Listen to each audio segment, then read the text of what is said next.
وكان الله عزيزا حكيما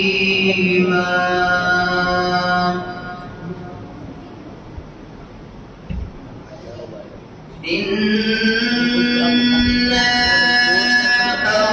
أرسلناك شاهدا ومبشرا ونذيرا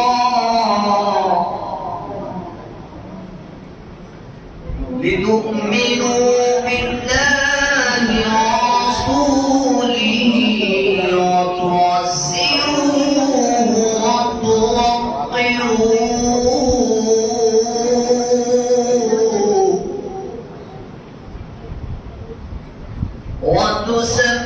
وتسبحوه بكرة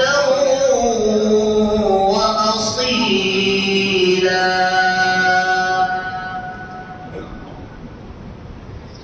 إن الذين يبايعونك إنما يبايعون الله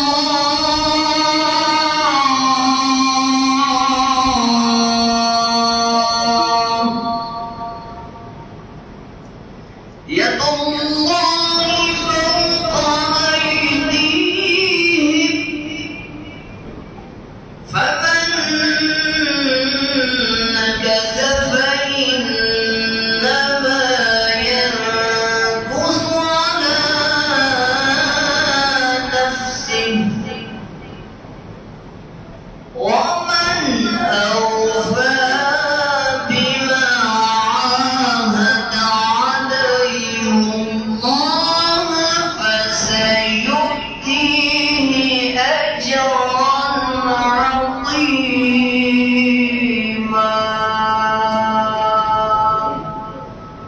صدق الله العظيم وصدق رسوله النبي الأمين الكريم.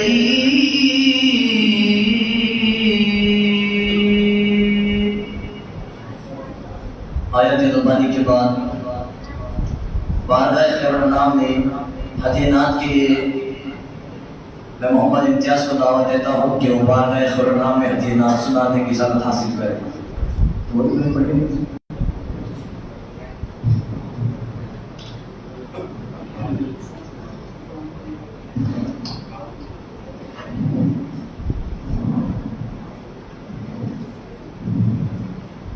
السلام علیکم ورحمۃ اللہ وبرکاتہ. نعت شریف پیش کرنے سے پہلے ایک مرتبہ آواز بلند درود شریف پڑھ لیجیے. مصطفیٰ آپ کے جیسا کوئی آیا ہی نہیں، مصطفیٰ آپ کے جیسا کوئی آیا ہی نہیں، مصطفیٰ آپ کے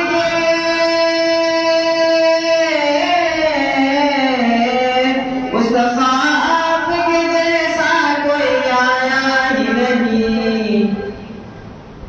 آتا بھی کیسے جب اللہ نے بنایا ہی نہیں، آتا بھی کیسے جب اللہ نے بنایا ہی نہیں، مصطفیٰ آپ کے جیسا کوئی آیا ہی نہیں، آتا بھی کیسے جب اللہ نے بنایا ہی نہیں.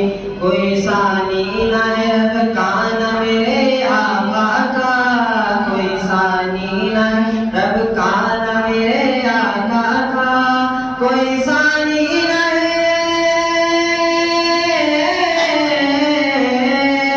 کوئی ثانی نہ ہے رب کا نہ میرے آقا کا. ایک کا جسم نہیں ایک کا سایہ ہی نہیں، ایک کا جسم نہیں ایک کا سایہ ہی نہیں، مصطفیٰ آپ کے جیسا کوئی آیا ہی نہیں، مصطفیٰ آپ کے جیسا کوئی آیا ہی نہیں. آتا بھی کیسے جب اللہ نے بنایا ہی نہیں. آپ نے جب سے نہ نوازا ہے یا رسول اللہ، آپ نے جب سے نوازا ہے یا رسول اللہ، آپ نے جب سے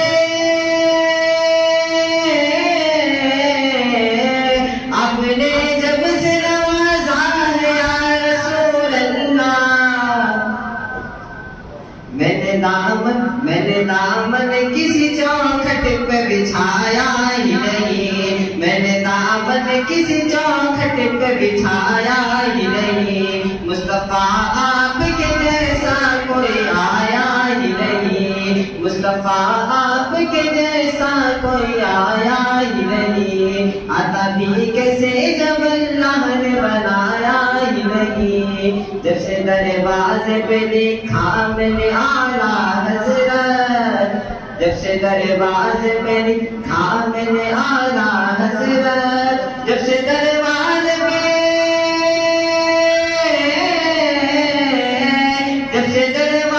پہ لکھا میں نے اعلیٰ حضرت، کوئی گستاخ نبی گھر میرے آیا ہی نہیں، کوئی گستاخ نبی گھر میرے آیا ہی نہیں، مصطفیٰ آپ کے جیسا کوئی آیا ہی نہیں، مصطفیٰ آپ کے جیسا کوئی آیا ہی نہیں، آتا بھی کیسے جب اللہ نے بنایا ہی نہیں۔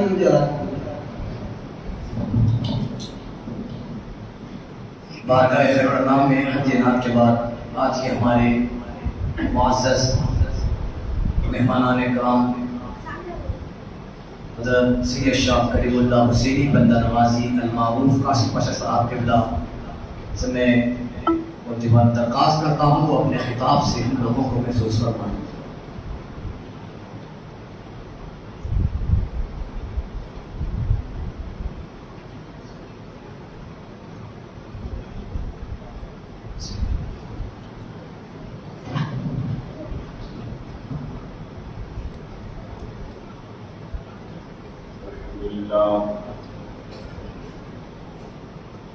الحمد لله رب العالمين والعاقبة للمتقين،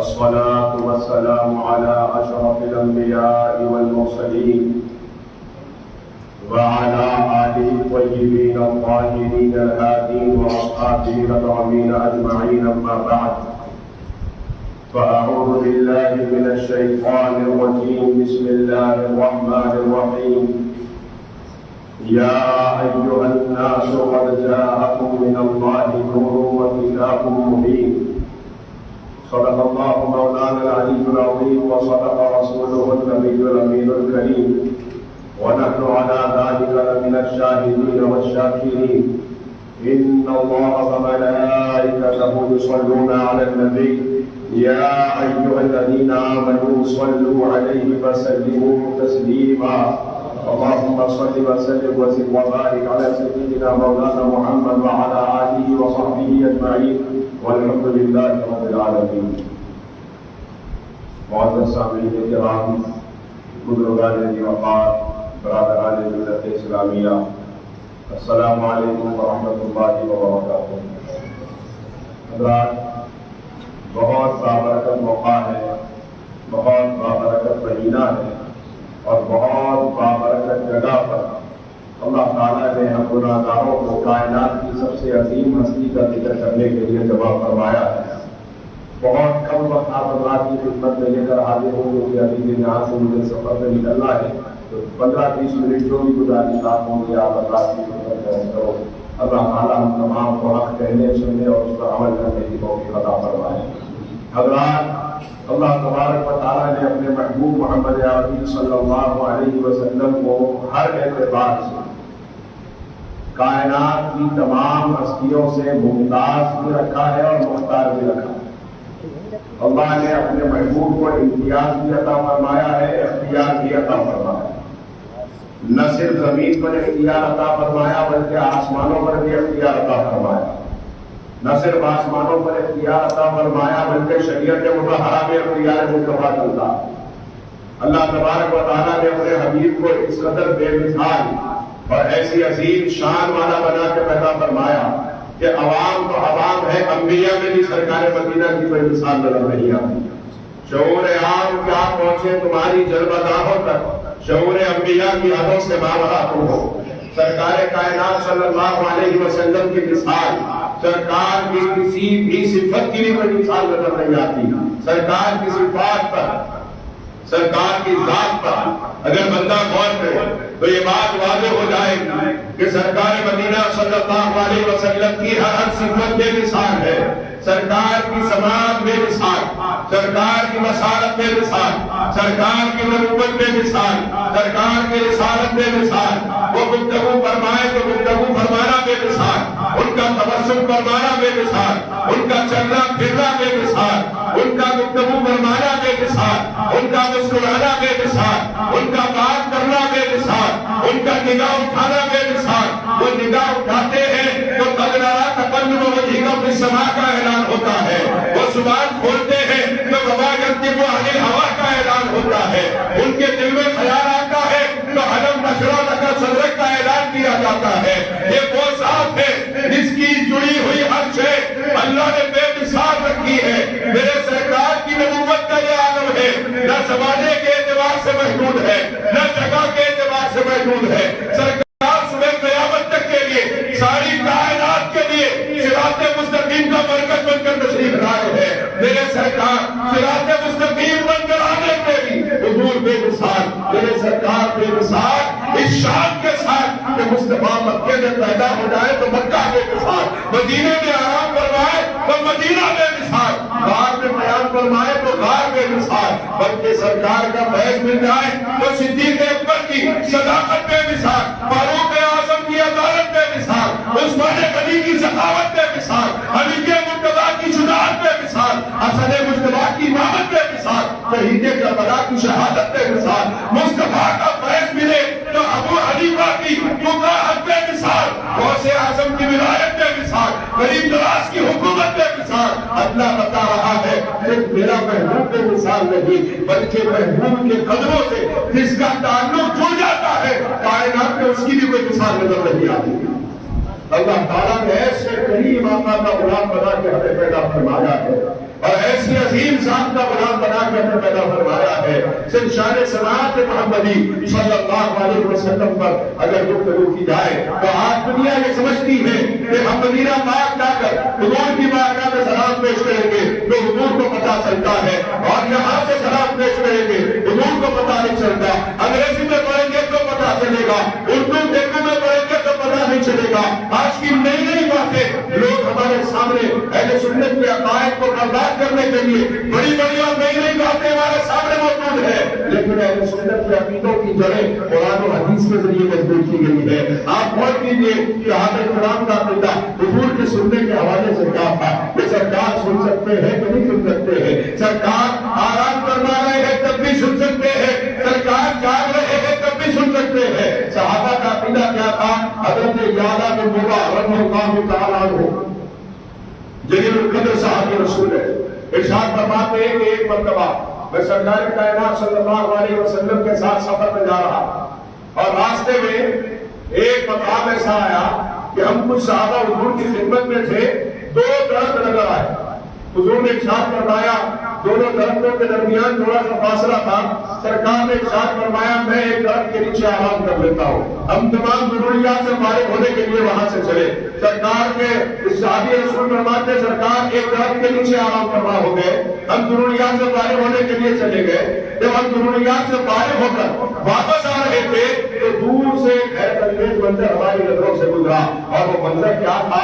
فرماتے حضرت یعلا بن مرہ ہم نے دیکھا کہ حضور جس درخت کے نیچے آرام فرما رہے تھے اس سے کچھ دور پر جو درخت تھا وہ درخت خود زمین سے باہر نکل گیا اور چلتا چلتا حضور کے پاس آ کے کھڑا ہو گیا۔ ہم دور سے کھڑے ہو کے یہ منظر دیکھ رہے تھے کہ وہ درخت کچھ دیر کھڑا رہا، پھر الٹے پاؤ گیا اور جا کے وہیں پہ سب ہو گیا جہاں پہلے لگا ہوا تھا۔ اب صحابہ کا عقیدہ دیکھیے، صحابہ کرام نے یہ نہیں سوچا کہ حضور کا آرام فرما رہے تھے، حضور کو کیسے پتا چلے لے گا کہ کون آیا تھا کون گیا تھا. کوئی آدمی ہم میں سے اگر سو رہا ہو نیند میں امریکہ جا کے شاپنگ کر کے واپس آ سکتا ہے خواب کی حالت میں, لیکن حقیقت میں اس کے پاس سے کون گزر رہا ہے یہ اس کو پتہ نہیں چل سکتا. اب آپ غور کیجیے, صحابہ یہ نہیں سوچ رہے کہ حضور تو سو رہے تھے, حضور کو کیسے پتہ چلے گا, بلکہ صحابہ یہ بتا رہے ہیں اپنی اوقات اور ہے, مصطفیٰ کی بات اور ہے, ہماری حیثیت نہیں کہ سرکار کی شان کو سمجھ سکے. آپ غور فرمائیے کہ حضرت زیادہ بن عمر فرماتے ہیں حضور کے پاس گئے, یہ نہیں سوچا کہ حضور سو رہے تھے, کیونکہ ہم جانتے ہیں سرکار سے کچھ بھی چھپا ہوا نہیں ہے. ہم نے عرض کیا یا رسول اللہ اپنی ایک حیرت انگیز واقعہ ہم نے اپنی آنکھوں سے دیکھا, حضور یہ کیا بات تھی؟ تو سرکار نے ارشاد فرمایا تلک الشجرہ استأذن ربہ ان یسلم علیہ, یہ وہ درخت ہے جس نے اپنے پروردگار سے اجازت مانگی, اے اللہ تیرا مہمان میرے سامنے ہے, میں تیرے حبیب کو سلام کرنا چاہتا ہوں. تو سرکار فرماتے ہیں وہ آیا مجھے سلام کر کے واپس گیا. سرکار کے سننے کی شان دیکھیے, حضور آرام فرما رہے ہیں, تب بھی یہ جانتے ہیں کہ کون آیا تھا, اور یہ بھی جانتے ہیں کہ کس سے اجازت لے کر آیا تھا, اور یہ بھی جانتے ہیں کہ کس لیے آیا تھا, اور اس بے شمار درخت کی آواز کو سن بھی لیا کرتے ہیں, اس کے سلام کا جواب بھی دے دیا کرتے ہیں. جب مصطفیٰ بے زبان درختوں کی سنتے ہیں میں تو کم از کم انسان ہوں, میں تو کم از کم حضور کا غلام ہوں. یقیناً وہ درختوں کی سننے والے سرکار کچھ غلام کی بھی سنیں گے, اور غلام کے لیے پردہ ہے, سرکار کے لیے پردہ نہیں ہے کہ غلام کا دل یہاں تڑپ رہا ہو. مصطفیٰ کو مدینے میں خبر ہو جاتی ہے, یمن میں غلام کا دل تڑپ رہا ہے کہ میں سرکار کے پاس جاؤں, لیکن جا نہیں سکتا, وہاں صرف دل تڑپا ہے. ابھی زبان پہ بات نہیں ہے, وہاں دل تڑپ رہا ہے. سرکار نے فرمایا ہے عمر اے علی یہاں آؤ, یہ میرا جبہ ہے, اس جبے کو اپنے پاس اٹھا کے رکھنا. یمن میں میرا ایک غلام میری محبت میں تڑپ رہا ہے, جس کا نام اویس قرنی ہے, جب وہ آئے گا تو میرا جبہ اس کو عطا کر دے گا. یہ سرکار کے علم کی شان ہے, یہ سرکار کی سماعت کی شان ہے کہ عاشقوں کے سینے تڑپتے ہیں, مصطفیٰ کو خبر ہو جاتی ہے. آپ غور فرمائیے حضرات گرامی, آج اہم مسئلہ یہ ہے کہ انسانیت یہ سمجھ رہی ہے کہ ہم چار کچھ بھی کریں, ہم ڈائریکٹ کچھ بھی کر سکتے ہیں. حضرات جو کعبے کے حضور پاک کی گلی سے ہو کے جاتا ہے, سرکار کے بغیر کچھ بھی نہیں ہے. جو ایمان دین مذہب مسلک جو کچھ ہے فقط عشق محمد مصطفیٰ کا نام ہے, فقط حضور کی محبت کا نام ہے. ہم نے سجدے کیے زندگی میں, آپ لوگ الحمدللہ یہاں سے لوگ بیٹھے جن کی داڑیاں اسلام کی حالت میں سفید ہو گئی. آپ غور فرمائیے سرکار کی نسبت سے آپ کو کیا پیدا ملا, اس بات کے بعد میں کروں گا انشاءاللہ. حضرات ایسے لوگ بیٹھے جن کی داڑیاں حالت مسلمانی میں سفید ہو گئی, زندگی بھر سجدے کرتے رہے, نمازیں پڑھتے رہے, لیکن ایسے رب کے سامنے سجدہ کیا ہے اس کو کبھی اپنی آنکھوں سے دیکھا ہے نہ کبھی اس کی آواز کو سنا ہے. کوئی پوچھے آپ نے سجدے اتنے کیے, اتنی نمازیں پڑھی, اتنے روزے رکھے, اتنی دعائیں مانگی, حج بھی کیا, کس کے لیے؟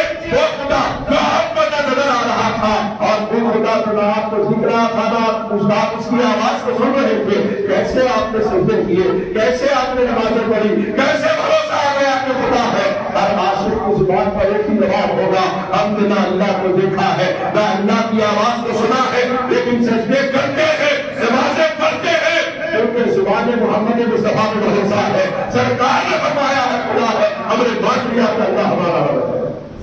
آپ دیکھیے ایمان کی بنیاد ہی حضور کا نام ہے, ایمان کی بنیاد ہی حضور کی محبت ہے.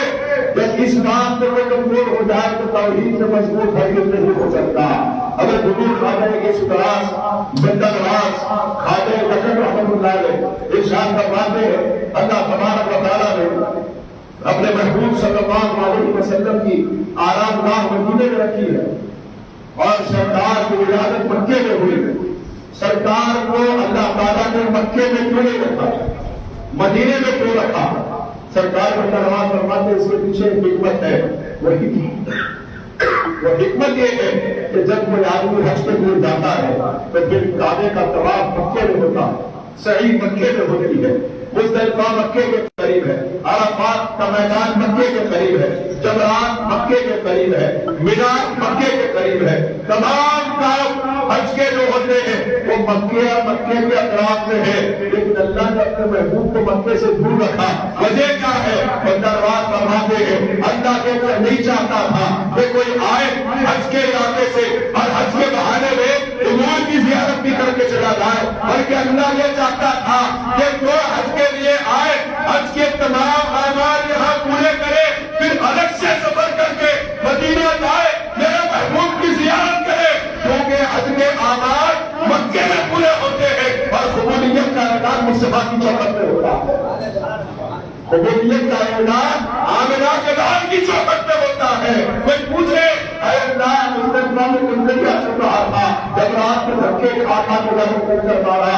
اے اللہ میں عرفات کے میدان میں تیرے سامنے گر گراتا رہا، میرے مالک طرف سے دعائیں کرتا رہا، اور تم جب سوال میں بتا کے میرا حرامی کا عالم تھا، اتنا بڑا مجمع تھا، میں دیکھ رہا تھا تمام کہاں سے کرو، نیچے کی منزل نہیں ملی، بتاؤ نہیں ملا، پہلی منزل دوسری تیسری منزل میں چل گیا، جہاں 1-1 کلومیٹر کا ایک طرف ہوتا ہے. میرے مالک نے یہ سب کچھ تیری محبت کی خاطر کیا. جب تو نے میرا حق قبول کر لیا، پروردگار کا جواب ہے یا روح کا فاستغفر اللہ واستغفر لهم الرسول ووجدوا اللہ توابا رحیما.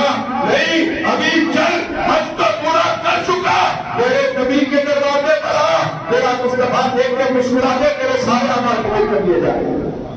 میرا محبوب دیکھ کے مسکرا دے تیرے سارے گناہ معاف کر دیے جائیں گے. حضرات اللہ نے اپنے حبیب سے محبت میں ذکر کرائی کہ جو محبوب سے جو جاتا ہے وہ بھی بے مثال ہو جاتا ہے. اور جو جڑے یہ تو قدیم لوگ ہیں جو اللہ والے نے ان کی ابتدا میں میرے نام لیے ہیں، لیکن اس زمانے میں وہ لوگ جن کی داڑیاں اسلام کی حالت میں سفید ہو جاتی ہے. میرے آقا رحمت اللہ صلی اللہ علیہ وسلم ارشاد فرماتے ہیں جس کی داڑھی کے بال اسلام کی حالت میں سفید ہو جاتے ہیں، اللہ فرماتا ہے اسے عذاب دیتے ہوئے مجھے شرم آتی ہے.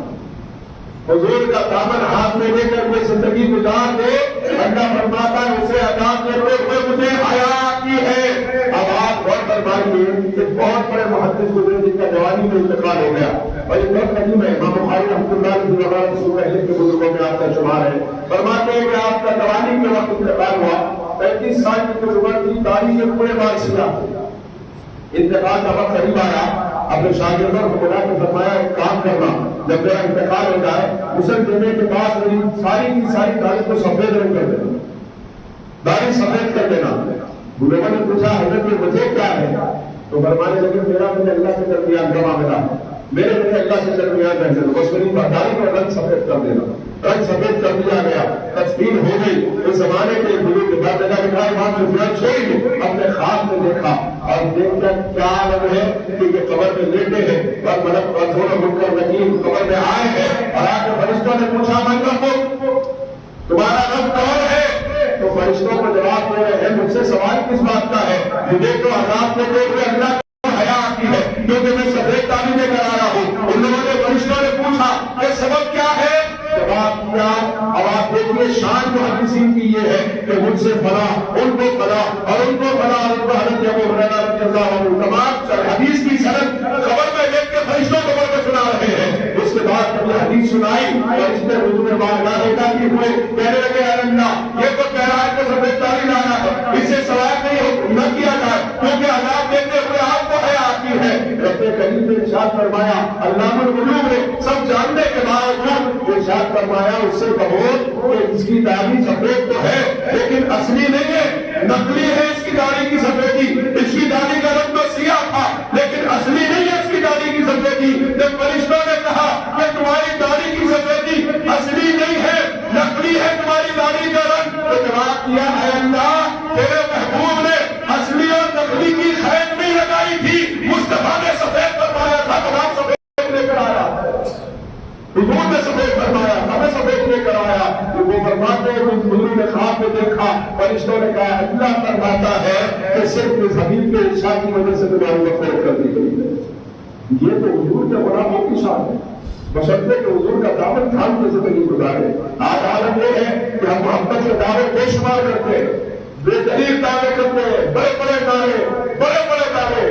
تو حضور کے اوپر ماں باپ قربان ہے، اولاد قربان ہے، نسل قربان ہے، سب قربان ہے، بیٹے قربان ہے، لیکن جب نماز کا وقت آتا ہے حضور نے فرمایا نماز میری آنکھوں کی ٹھنڈک ہے، تو حضور کی آنکھوں کی ٹھنڈک کے لیے جو فجر کی نماز میں 10 منٹ کی نیند نہ قربان کر سکا وہ خاندان کیا قربان کرے گا؟ وہ جان اور اولاد کیا قربان کرے گا؟ جو حضور کی محبت میں 10 منٹ کی نیند قربان نہ کر سکا، جو ظہر کی نماز کے وقت 10 منٹ کا کاروبار قربان نہ کر سکا، وہ حضور کی محبت میں خاندان کو کیا لائے گا؟ اولاد کو کیا قربان کرے گا؟ ماں باپ کو کیا صدقہ کرے گا؟ یہ دعوت کے میدان سے نکل کے عمل کے میدان میں آنے کی ضرورت ہے۔ ذات کا حل جنا پسند جنا حضور وہی ہے وہ چیزیں جس میں آگے بڑھنے والوں کو آگے بڑھنا چاہیے۔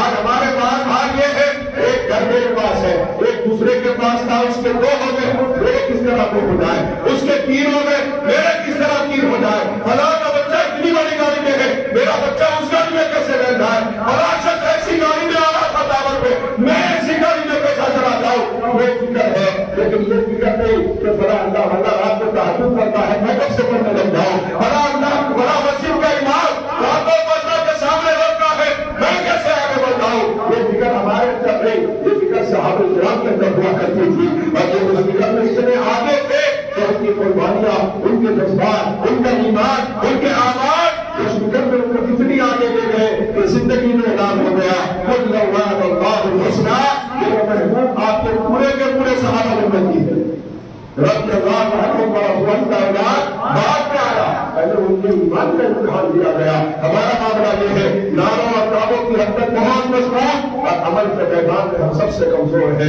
ہمیں ضرورت ہے ہم عشق کے میدان میں بھی آگے بڑھے، عمل کے میدان میں بھی آگے بڑھے، کیونکہ عشق مکمل نہیں ہوتا بغیر اتباع سنت محمدی کے۔ عشق اور عمل الگ الگ نہیں ہے، حضور فرماتے ہیں من احب سنتی فقد احبنی ومن احبنی کان معي في الجنہ، جس نے میری سنت سے محبت کی اس نے مجھ سے محبت کی، اور جس نے مجھ سے محبت کی وہ جنت میں میرے ساتھ ہوگا۔ اب حضور کی محبت کا دعویٰ ہے تو اس کی دلیل یہ ہے کہ غلام کی زندگی میں سرکار کی سنتوں کے چلتے نظر آئے، عاشق اپنی زندگی کے ہر لمحے کو معشوق کی اداؤں میں قربان کرتا چلا جائے، یہ محبت رسول کا تقاضا ہے، درود پاک کی کثرت محبت رسول کا تقاضا ہے، نماز کی پابندی محبت رسول کا تقاضا ہے، حضور کی سنتوں کی عمل میں آئی محبت رسول کا تقاضا ہے، حضور سے محبت حضور کی وجہ سے، حضور کے اہل بیت اور حضور کے صحابہ سے محبت یہ بھی محبت رسول کا تقاضا ہے۔ صرف محبت کہنے سے کام نہیں ہوتا، محبت کے تقاضے بھی ہے اور ان تقاضوں کو پورا کرنا بھی ضروری ہے۔ کوئی کہے مجھے ماں باپ سے محبت ہے لیکن ماں باپ کو لے کے اولڈ ایج ہوم کے اندر ڈال دے، دنیا نہیں مانے گی میرے ماں باپ سے محبت کرنے والا اولاد ہے، کیونکہ محبت کا دعویٰ ہے تو عمل کی دلیل بھی ضروری ہے۔ ہم کہتے ہیں حضور سے محبت ہے لیکن ہمارے اعمال یہود و نصارہ کے طریقے پر ہے، دنیا مانے نہ مانے اتنا نہیں مانے گا کہ یہ جو دعویٰ کر رہا ہے سچا ہے۔ ہمیں ضرورت ہے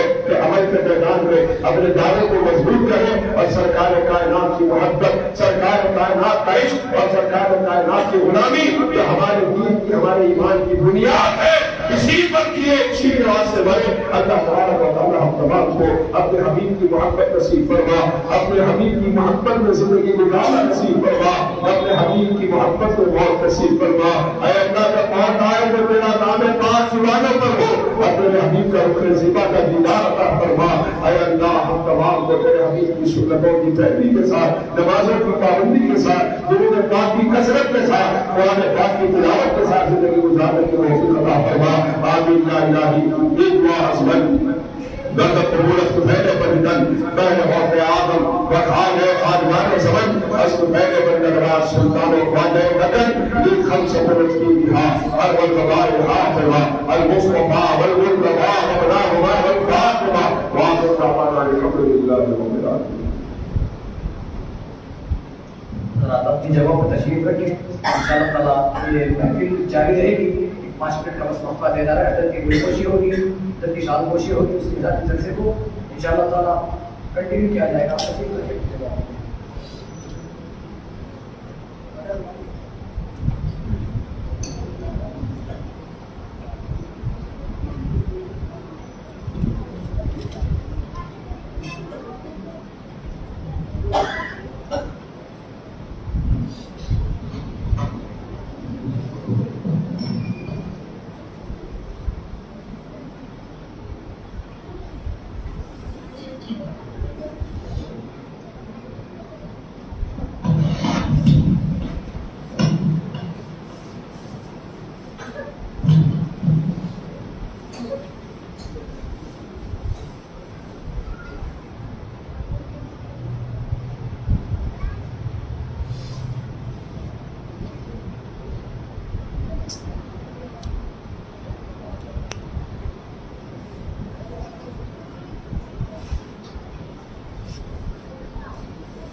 حضرات گرامی، مہمانان نظام جو ابھی تشریف لائے تھے، ہم حضرت کے بڑے ممنون و مشہور ہیں، جنہوں نے اپنے اس عیدی وقت میں بھی ہمارے لیے وقت نکالا، ہم آپ کے بڑے ممنون و مشہور ہیں۔ اللہ تعالیٰ آپ کو اس کا اجر عظیم سرفراز فرمائے۔ آئیے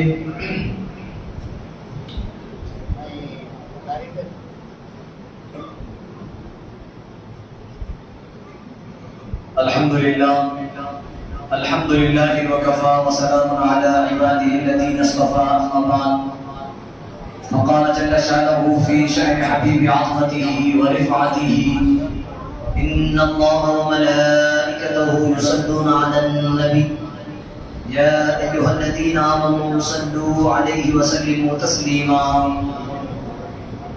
اللهم صل على سيدنا محمد وعلى آله وأصحابه أفضل صلواتك وعدد معلوماتك وبارك وسلم. وقال الله سبحانه وتعالى في كلامه المجيد والفرقان الحميد: أعوذ بالله من الشيطان الرجيم، لقد كان لكم في رسول الله أسوة حسنة.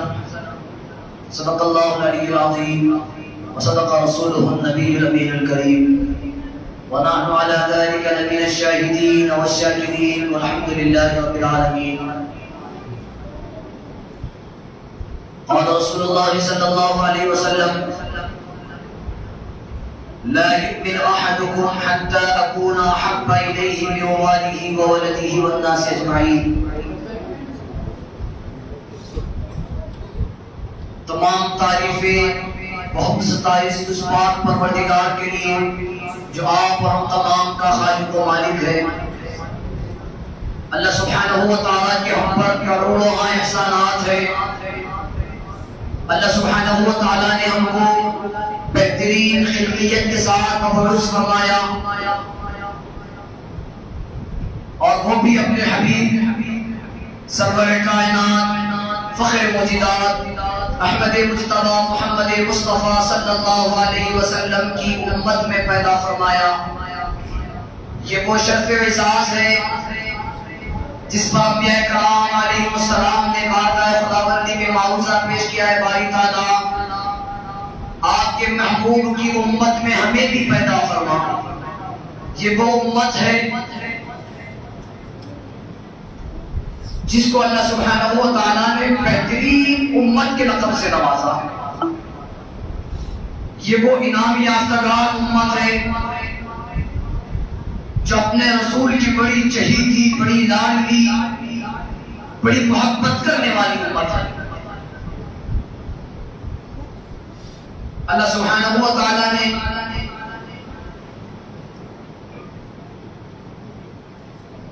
اپنے حبیب پاک صلی اللہ علیہ وسلم کی امت پر بے انتہا فضل و کرم فرمایا، اور کچھ پیغمبروں کی دعاؤں کو اللہ نے قبول بھی فرمایا کہ وہ اس امت میں پیدا فرمائے جائیں گے۔ مثال کے طور پر حضرت عیسیٰ علیہ السلام، وہ جب اس امت کی فضیلت کو سنے، اس امت کی مناقب و فضائل کو سنے، تو وہ اللہ سبحانہ و تعالیٰ سے کہنے لگے مجھے بھی اس امت میں پیدا فرمائے تاکہ میں بھی اس فضیلت پر پہنچ سکوں۔ حاضرین کرام، یہ انعامات، یہ احسانات اللہ سبحانہ و تعالیٰ نے صرف اور صرف اپنے حبیب سرور کائنات کے طفیل ہم پہ برسا، ہم پر کر رہا ہے تو اپنے حبیب کے طفیل۔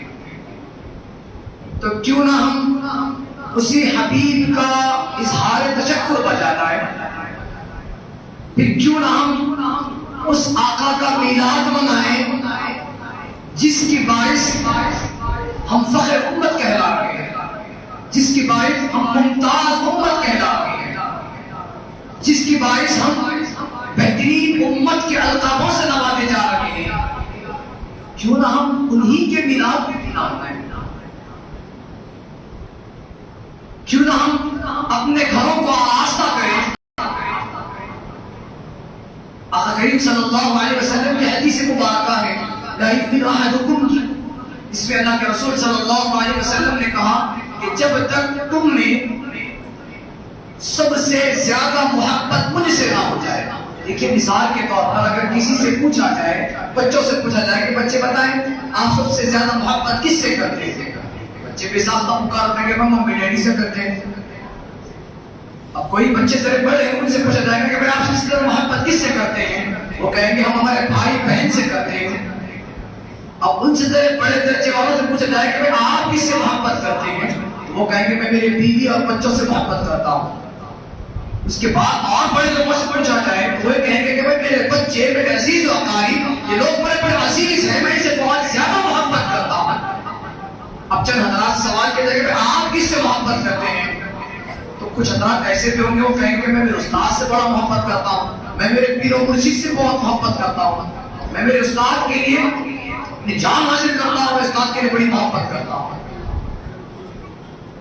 اس حدیث میں یہ بات بتلائی جا رہی ہے جو کوئی بھی ہو، بچپن سے لے کر بڑے ہونے تک تم اپنے بچوں سے، بچے اپنے والدین سے، میاں اپنی بیوی سے، بیوی اپنے میاں سے، اپنے بچوں سے، اپنے عزیز و اقارب سے، جو جس سے بھی محبت کرتا ہو ان سے بڑھ کر محبت جب تک سرور کائنات فخر مجیدات احمد مجتبی محمد مصطفیٰ صلی اللہ علیہ وسلم تک نہیں ہوگی، ان کا ایمان مکمل نہیں۔ آپ ایمان والے ہیں، مسلمان ہیں، آپ کے لیے لازم اور ضروری ہے کہ آقا کریم صلی اللہ علیہ وسلم کی محبت اپنے سینوں میں ہو، اپنے دلوں میں ہو،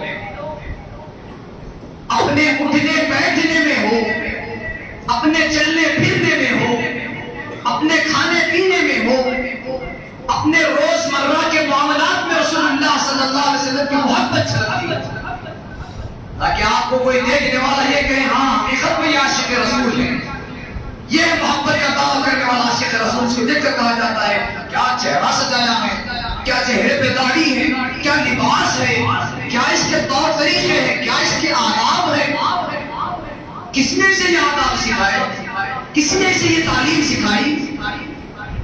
آپ اٹھا کر دیکھ لیں قرآن کو، لقد کان لکم فی رسول اللہ اسوۃ حسنہ، رسول اللہ صلی اللہ علیہ وسلم کی حیات زندگی آپ کے لیے مشرعہ۔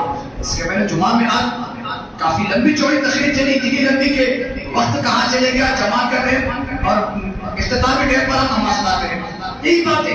دیکھیے ایک بات ہے، معذرت خواہی کے ساتھ میں کہہ رہا ہوں، جب بات گفتگو کی نکلتی ہے، ایک بات پہ ایک بات، ایک بات پہ ایک بات نکلتی جاتی ہے، ہم اسے چھوڑ کر ہٹ بھی نہیں سکتے، یعنی اسے بیچ اگر وہ بات کو ختم کر دینا یا وہاں پہ رک جانا یا اسے منقطع کر دینا، یہ نہیں کر سکتے، دل ہمارا گوارا نہیں کرتا۔ ہم یہ چاہتے ہیں کہ بھائی یہ کمپلیٹ کر لیں گے، اس کے بعد ختم کر دیں گے، وہ کمپلیٹ ہوتی رہتی پھر چیز آتا ہے، اس سے زیادہ یہ کمپلیٹ کر کے اس کے بعد کریں گے، اس میں ہوتا ہی ہوا کہ وہ وقت نکلتا جاتا ہے۔ لیکن یاد رکھیں آپ کا یہ دیر دراز بیٹھنا رائے گا نہیں جائے گا، اللہ بتا رہا ہوں، اللہ کی قسم کھا کر بتا رہا ہوں، آپ کا یہ وقت دینا، آپ کا یہاں پر بیٹھنا یہ رائے گا نہیں جائے گا۔ انشاءاللہ اللہ کی ذات سے امید ہے یہ بیٹھنا ہماری بخشش کا ضامن بنے گا، انشاءاللہ ہماری بخشش کا ضامن بنے گا۔ کل خبر میں فرشتے پوچھیں گے کیا لایا ہے اپنے ساتھ، میلاد مصطفیٰ میں میں نے مجلس سجائی، اس میں نے شرکت کی، اس میں نے بیٹھا، رسول اللہ صلی اللہ علیہ وسلم کی تعریف کو میں نے سنا، رسول اللہ صلی اللہ علیہ وسلم کی حیات طیبہ کو میں نے سنا۔ عمل کرے نہیں کرے انشاءاللہ اللہ سبحانہ و تعالیٰ جب ہمارے اندر سننے کی جتنی طاقت دی ہے یہاں پر بلا کر بٹھایا ہے، عمل کی توفیق وہی دے گا۔ جب وہ پروردگار تمہیں کھینچ کر یہاں لا کر بٹھا سکتا ہے تو وہ خود بھی تمہیں عمل کی توفیق بھی دے سکے گا۔ یہ اعتقاد یہ یقین کے ساتھ اس مجلس میں بیٹھے، جب اس مجلس میں بیٹھنے کا ارادہ کرو کہ یہ میں یہاں پر میں اپنے آپ سے نہیں آیا، اللہ نے مجھے ہدایت دی، اللہ نے مجھے توفیق دی، تب آ کر میں یہاں تک کھینچا چلا آیا ہوں۔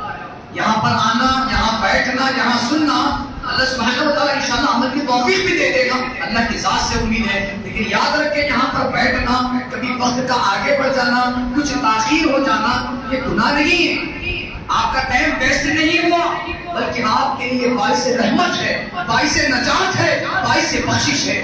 یہ وقت جو بڑھتا جاتا ہے، کبھی ایسا نہ سوچیں کہ وقت کافی نکل چکا ہے، وہ تاخیر ہو گئی ہے، لمبا ہو گیا ہے، بس اس کو اگر اچھے سے ہم دیکھیں گے تو یار یہ بہتر ہے، اچھی چیز معلوم ہوئی، ایک نیا چیز ہم سیکھنے کو ملا، تھوڑا سا ٹائم، تھوڑا سا وقت ہم نے اللہ کے رسول کے لیے وقت کر دیا، آپ راہ نجات، یہ وقت آپ کے لیے بخشش کا ضامن بنے گا۔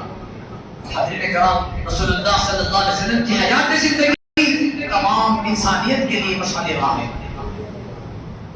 جو جس طریقے کا اس کے اندر سے لینا چاہتا ہے۔ جیسے کہ اسلامی کوئز کا مراحلہ چل رہا تھا، کتاب لکھا تھا، سیرت کے واقعات تو میں نے پڑھے، ایسے ایسے واقعات رونما ہوئے، ایسے ایسے واقعات سامنے آئے، جب وہ اسے پڑھنے لگا تو ایک قسم کی کیفیت میں سے کیا رسول اللہ صلی اللہ علیہ وسلم کی زندگی، کیا حیات طیبہ ہے۔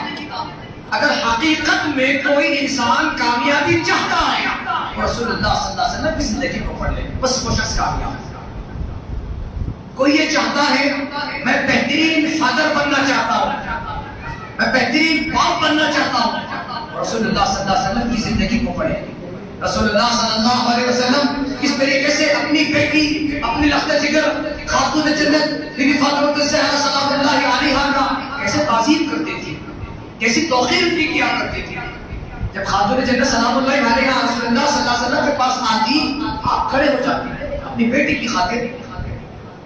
جب رسول اللہ صلی اللہ علیہ وسلم اپنی بیٹی کے یہاں جاتے، آپ کی بیٹی ابا جان کے لیے کھڑی ہو جاتی۔ یہ تعظیم، اگر کوئی یہ چاہتا ہے کہ میں بہترین شوہر بننا چاہتا ہوں، میں بہترین ہسبینڈ بننا چاہتا ہوں، تو رسول اللہ صلی اللہ علیہ وسلم کی زندگی کو پڑھے۔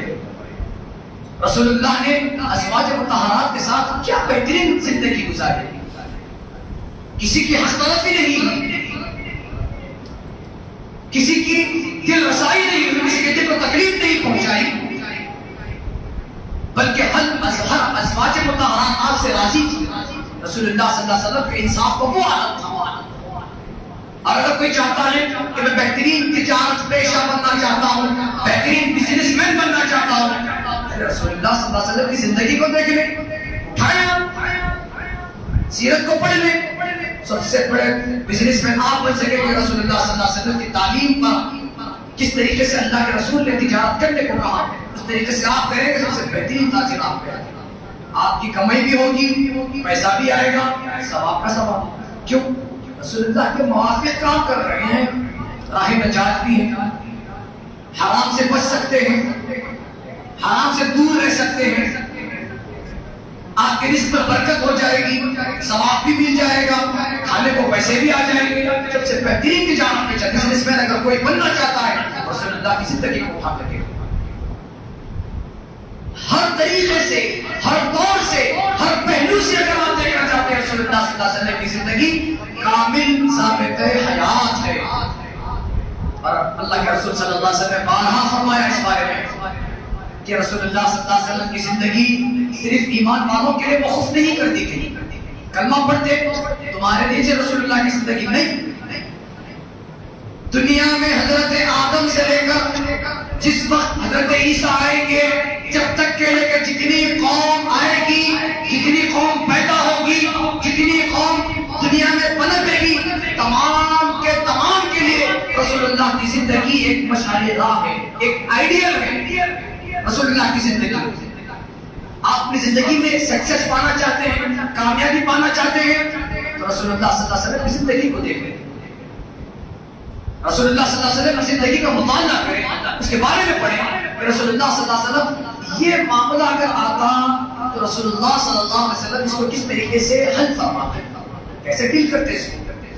اگر رسول اللہ صلی اللہ علیہ وسلم اس موقع پر یہاں رہتے، اس کو آپ سوچیں کہ کتابوں میں ملتا ہے، جھوٹے کتابوں میں ہر کوئی چیز کتاب میں موجود ہے. جب سے کائنات بنی ہے، جب سے کائنات ختم ہوگی، کس طریقے سے ختم ہوگی، کیسے ختم ہوگی، کیا کیا نشانیاں آئیں گی، سب قرآن میں موجود ہے. یہ کس بات کی لگا؟ اور یاد رکھیں اس چیزوں پہ جب عمل کرنے کے لیے ہم آگے بڑھتے ہیں تو سب سے پہلے ہمیں محبت رسول ہونا ضروری ہے. جب دل میں کسی کی محبت ہو جاتی ہے تب ہم اس کے دیوانے ہو جاتے ہیں، تب ہم اس کی چیز کو پرکھنے لگتے ہیں. کسی شے سے، کسی چیز سے ہماری محبت ہو جاتی ہے. جب ہمیں خیال آتا ہے، ہمارے استاد محترم ایک واقعہ سناتے تھی، ایک صاحب مسجد میں نماز پڑھ رہے تھے، دوران نماز ان کا انتقال ہو گیا، سجدے میں تھے، ان کا انتقال ہو گیا. باہر کچھ لوگ گئے، دیکھیں تو ایک جگہ پہ 3 آدمی کھڑے تھے، ایک جگہ پہ اور 3 آدمی کھڑے تھے. تو جاتے جاتے 3 آدمی کو بولے مسجد میں فلاں صاحب، ارے یہاں پہچان کون ہے؟ ان کا انتقال ہو گیا. تو 3 حضرات بے ساختہ بول اٹھے، بڑا اچھا آدمی تھا صاحب، بہت اچھا، پہلے سب کے مصلی تھے، وقت سے پہلے وہ آتے تھے مسجد میں، اور بڑا خاموش مزاج کا آدمی. اللہ، ان کا انتقال ہو گیا. دوسرا آدمی ساتھ میں تھا، وہ بولنے لگا سبحان اللہ، کیا موت ہے صاحب، اللہ ایسی موت ہمارے کو بھی نصیب کر دے. ارے معاملی بات ہے، نماز میں موت آ رہا، ارے اللہ سبحانہ و تعالیٰ چاہا تھا ہم لوگ کو ایسی موت ہے، اللہ ہماری ایسی موت عطا کرے. دعا کرے دوسرے صاحب. تیسرے صاحب بھی تاریخی کلمات کہنے لگے کہ بے شک میں حقیقت میں دیکھا جائے تو یہ موت بہت اچھی موت ہے. مسجد میں جمعہ کا دن، نہ پھر نماز کی حالت میں، اللہ سبحانہ و تعالیٰ کا ایسی بہترین موت کیا نیکی کرے تم لوگ تو ایسی بہترین موت تم کو دی گئی.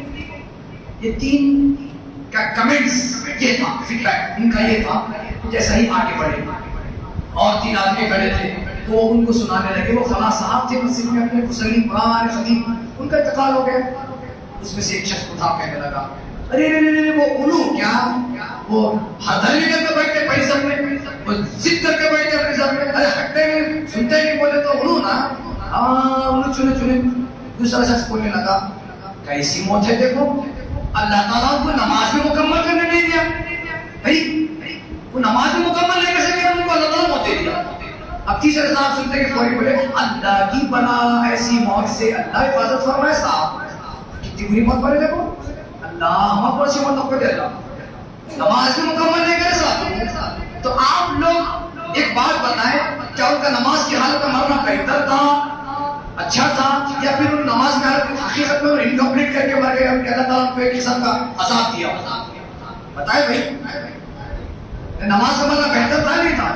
اچھی چیز کی نماز کا ہر کوئی مانگتا ہے کہ اللہ تعالیٰ ہم کو بھی نماز کی حالت میں موت دے. بھائی نماز کی حالت میں ہم مرنا چاہتے ہیں. بھائی جب ہمارا روح نکلے تو ہم سجدے کی حالت میں ہو، ہمارا روح جسم سے نکل جائے. انہوں ایسا کیوں بولے؟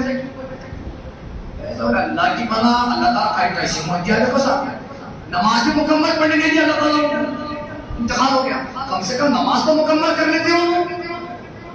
اللہ کی پناہ مانگو ایسی موت سے، کم سے کم نماز پڑھ کے تو اللہ میری حفاظت فرما ایسی موت سے.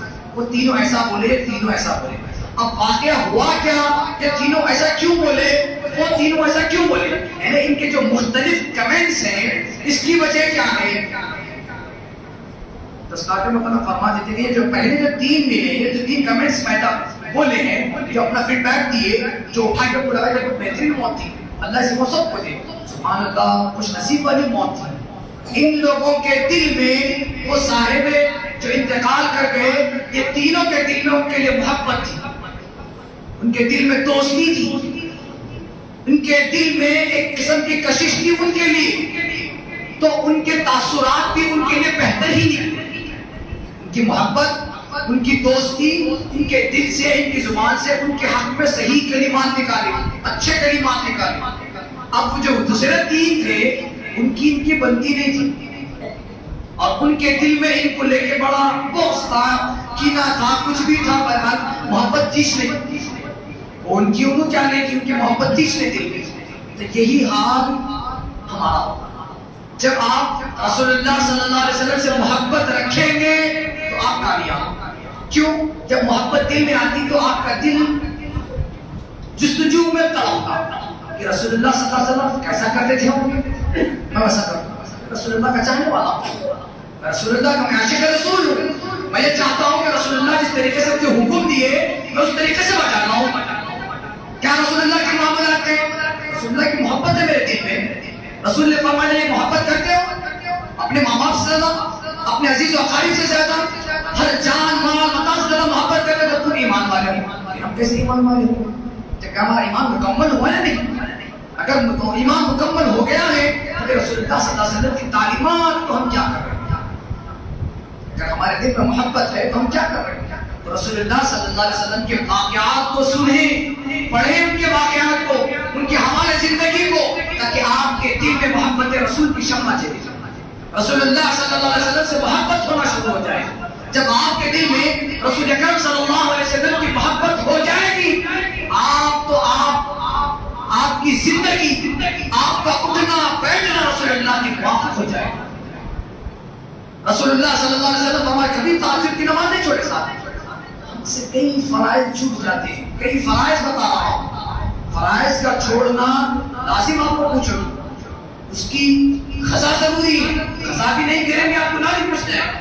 کئی فرائض ہم سے قضا ہو جاتے ہیں, کئی فرائض ہم سے ترک ہو جاتے ہیں. اس کے ساتھ کون ہے؟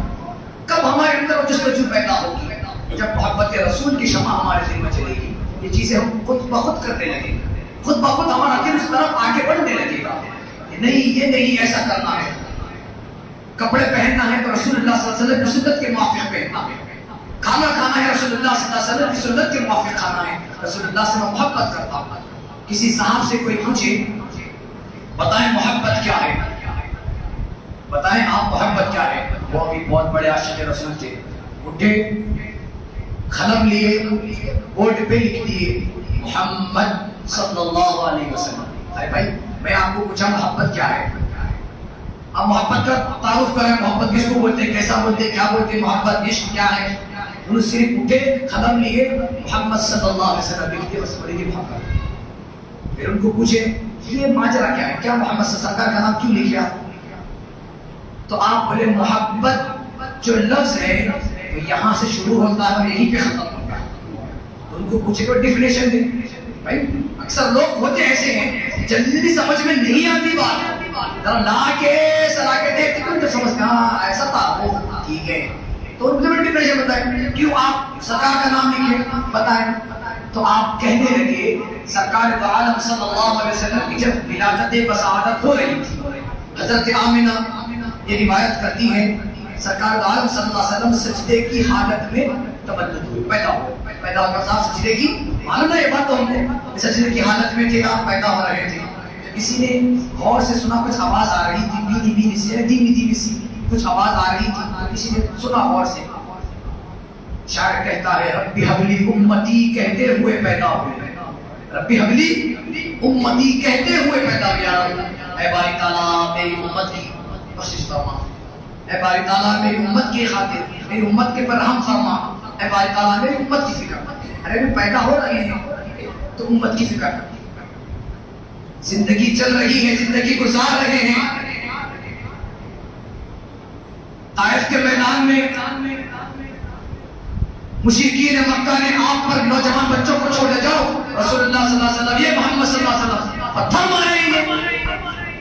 لوگ آپ پر پتھر, نوجوان بچے پتھر مارے. یہاں تک کہ حدیثوں میں آتا ہے رسول اللہ صلی اللہ علیہ وسلم کی پیشانی مبارک سے خون یہاں تک بہ کے ساتھ ہے. حدیثوں میں آتا ہے کہ آپ کی نالین مبارک خون سے لہان ہو گئی, عرش اعظم کانپنے لگا. حضرت جبرائیل کو اللہ نے حکم فرمایا جبرائیل جاؤ میرے حبیب کی مدد کرو. حضرت جبرائیل نے رسول اللہ صلی اللہ علیہ وسلم کے پاس آتے ہیں, آ کر کہتے ہیں رسول اللہ آپ حکم فرمائیں, یہ عرب و پہاڑوں کے بیچ میں ہے. آپ بس اشارہ کر دیں کہ پہاڑوں کو میں ملا دوں کہ اس کے اندر ہی تمام برباد ہو جائیں گے, یہی پس کے مر جائیں گے. آپ حکم فرمائے رسول اللہ. رسول اللہ صلی اللہ علیہ وسلم کی بات پر آپ قربان جائیے. رسول اللہ صلی اللہ علیہ وسلم نے فرمایا اے جبرائیل, شاید ان الفاظ میں اس بات کو بتا رہا ہے, میں ان کے حق میں کیوں قہر الہی کی دعا مانگوں, میں ان کے حق میں کیوں قہر الہی کی دعا مانگوں. ارے یہ بشر ہے, بے خبر ہے, کیوں تباہی کی دعا مانگوں. اے جبرائیل, میں وہ دیکھ رہا ہوں ان کی نسلوں میں ایمان والے پیدا ہوں گے, ان کی نسلوں میں کلموں کو پڑھنے والے پیدا ہوں گے, ان کی نسلوں میں محمد عربی صلی اللہ علیہ وسلم کی تعظیم, محبت, تقریب, اقتداء کرنے والے پیدا ہوں گے. یہ نہیں کر رہے, چھوڑ دو, اس کے بعد ہوں گے. ارے صاحب, اگر آپ سیرت الانبیاء اٹھا کر دیکھیں گے, ہر پیغمبر کی قوم پہ عذاب آیا.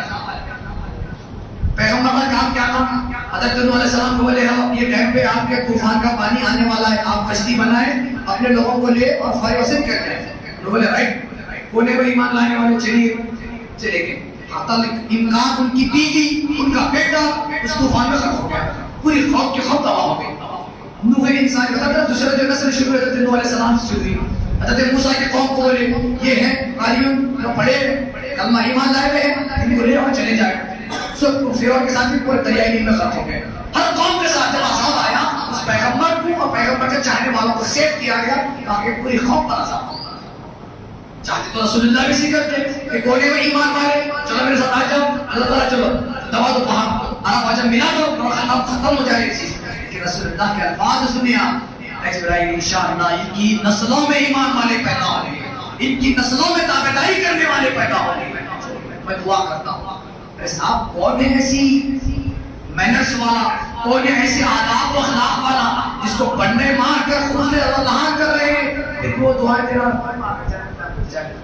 معاف کا معاملہ کرے, معاف کا معاملہ کرے. آخرکار اللہ سبحانہ و تعالیٰ نے اپنے حبیب کو اپنے دیدار کے لیے معراج کیا, عرش پر بلایا, بلا کر کہا اے حبیب یہاں کی جو باتیں ہیں, بتایا تھا نا راز نیاز کی باتیں ہیں, اللہ اس کے رسول کے سامنے پوچھا کہ آپ کیا بات ہے, آپ اپنے حبیب سے مل آئے ہیں اپنے, اور پھر تو جلال زم کلامی کے لیے آئے ہیں. اب آپ دونوں بیٹھے ہیں تو کیا کیا راز و نیاز کی باتیں ہوئی ہوں گی, کیا کیا انعامات آپ کو دیے گئے ہوں گے. وہ مہمان بھی نرالا اور اعلیٰ, وہ میزبان بھی نرالا اور بہت اعلیٰ سے اعلیٰ. ان کی دعوت بھی کرنے والے, سبحان اللہ, دعوت میں آنے والے ماشاء اللہ. لیکن یاد رکھیں مفسرین کرام فرماتے ہیں ایسے مقام پر بھی اللہ کے رسول صلی اللہ علیہ وسلم نے امتی کو فراموش نہیں کیا. ایسے وقت میں بھی اللہ سبحانہ و تعالیٰ فرما رہے ہیں اے حبیب مانگے کیا مانگے ہیں, میں دینے کے لیے تیار ہوں. تمہارا زیادہ پیش کر رہے بات ہے خدا بندے میں باری تعالیٰ بس میری امت کو بچا دے. حشر میں ایسے ایسے عذابات ہوں گے, میدان حشر میں ایسی ایسی سختیاں ہوں گی, اے باری تعالیٰ میری امت کی حفاظت کر لینا, میری امت کی بیدار بخشش فرما دینا. میں معراج کی رات دوزخ کا مشاہدہ کر کے آ رہا ہوں, کیسے کیسے عذابات موجود ہیں دوزخ میں. اے باری تعالیٰ میری امت کی بخشش کر دینا, میری امت کو اس دوزخ سے بچا لینا. میں فرماتے ہیں جب رسول اللہ صلی اللہ علیہ وسلم کا وقت وصال قریب آیا تو رسول اللہ صلی اللہ علیہ وسلم کے پاس حضرت جبرائیل آئے. دیکھیں نبیوں کے پاس, ہمارے پاس جب آتے ہیں حضرت اسرائیل آتے ہیں, اسرائیل آئے تو ہم کو کوئی دستک نہیں دیتے, یعنی کوئی اشارہ کوئی کلو نہیں ملتا کہ آپ کی موت ہونے والی ہے. وہ کچھ اللہ کے نیک بندے ہوتے ہیں علم ہو جاتا ہے اس بات کا کہ دنیا سے جانے والے ہیں. لیکن پیغمبروں کے پاس یہ معمول ہوتا ہے کہ اللہ کے پاس جو فرشتہ ہم کلامی لے کر آتا ہے, جو اللہ کے پاس سے جو بھی باتیں لے کر آتا ہے وہ فرشتے کو بھی جایا جاتا ہے. وہ آ کر آپ سے پوچھتے ہیں کیا بھائی اللہ نے آپ کو یاد فرمایا ہے, آپ چلنا چاہیں گے؟ اگر وہ پیغمبر کہتے نہیں میں رک بچا رہا ہوں, رک لیے آپ رکیے, ٹھیک ہے آپ رک سکتے ہیں. پھر آپ کو تھوڑے وقت کے بعد پھر آ کر آپ کو پوچھیں گے. یہ پیغمبروں کے لیے مخصوص ہے, سب کے لیے نہیں ہے. اس کے مثال کے طور پہ ایک بات پتہ چلو, حضرت موسیٰ علیہ السلام, یہ بات میں پہلے بتا چکا ہوں کہ بچے یہاں ہیں جس سے بتا رہا ہوں. موسیٰ علیہ السلام کے بعد حضرت اسرائیل علیہ السلام آئے, آ کر بولے موسیٰ آپ کا وقت ختم ہو گیا, آپ چلنا ہے. حضرت موسیٰ علیہ السلام دیکھ کے میرے کو لے نہیں کھینچ دیا موسیٰ علیہ السلام, حضرت اسرائیل کو